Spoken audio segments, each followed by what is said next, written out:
আমি তো কি মিটিং ছিল আজকে এখানে কি আলোচনা ছিল? চাকরি করে নাকি? চাপে পড়ে এসছে, তরুণ চক্রবর্তী কোন স্কুলে মাস্টারি করে? তারা পরিস্থিতির চাপে পড়ে এসছেন, তাদের উপর আমাদের কোনো মাস্টার অভিযোগ মশাইদের নেই। কোনো দোষ নাই, কারণ তারা পরিস্থিতির চাপে পড়ে তারা রীতিমতো যোগ্যতায় মাস্টারি করে। তারা কারো দয়ায় চাকরি পায়নি। মিটিং হচ্ছিল এখানে,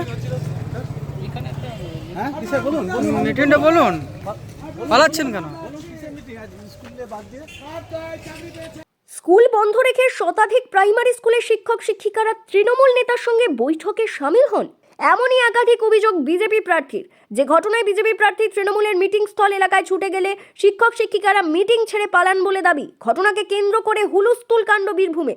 নির্বাচন কমিশনের নির্দেশকে উপেক্ষা করে নির্বাচন কমিশনের বিনা অনুমতিতে এমন মিটিংয়ের ঘটনাটি ঘটেছে লাভপুর ব্লকের প্রাথমিক বিদ্যালয়ের স্কুল শিক্ষক শিক্ষিকাদের নিয়ে লাভপুরের ফুল্লরা মন্দির সংলগ্ন উপাসনা ভবনে।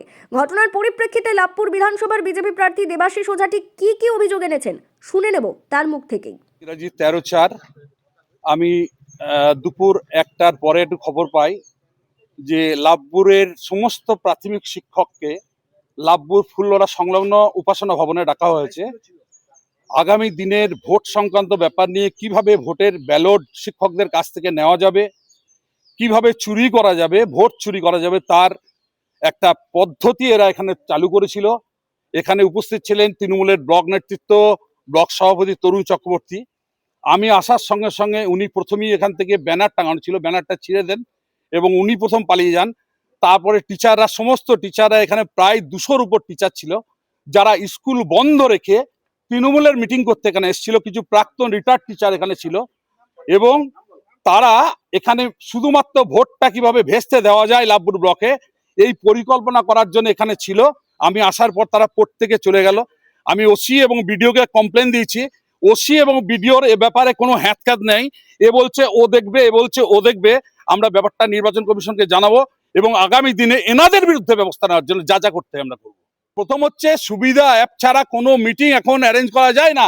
এরা কি করে এখানে একটা হল, মহাপীঠের একটা হল, এখানে পলিটিক্যাল নেতৃত্ব কিভাবে দিন দিন ইউজ করে, এখানে যা খুশি হয়, এখানে নোংরা কাজ হয় পলিটিক্যাল নেতৃত্বে তৃণমূল থেকে। তো সুতরাং আগামী দিনে এটা আমরা তালা মেরে দেবো, ওদিকে খুলতে হবে, কি করে খুলুক। অন্যদিকে এই ঘটনায় লাভপুর বিধানসভা তৃণমূল প্রার্থী অভিজিৎ সিনহা জানিয়েছেন, উপাসনার ভবন একটি ধর্মীয় স্থান, এখানে যে কেউ যেতে পারেন, এখানে কোনো রাজনৈতিক মিটিং হয় না, সমস্ত অভিযোগ ভিত্তিহীন। উপাসনা ভবন একটি ধর্মীয় স্থান, উপাসনা ভবন একটি ধর্মীয় স্থান এবং সেখানে মা ফুল্লরা মন্দির আছে। এবার সেখানে যে কেউ যেতে পারে এবং সেখানে কোনো দলীয় কর্মসূচি হয় না। এটা সম্পূর্ণ একটি অরাজনৈতিক জায়গা।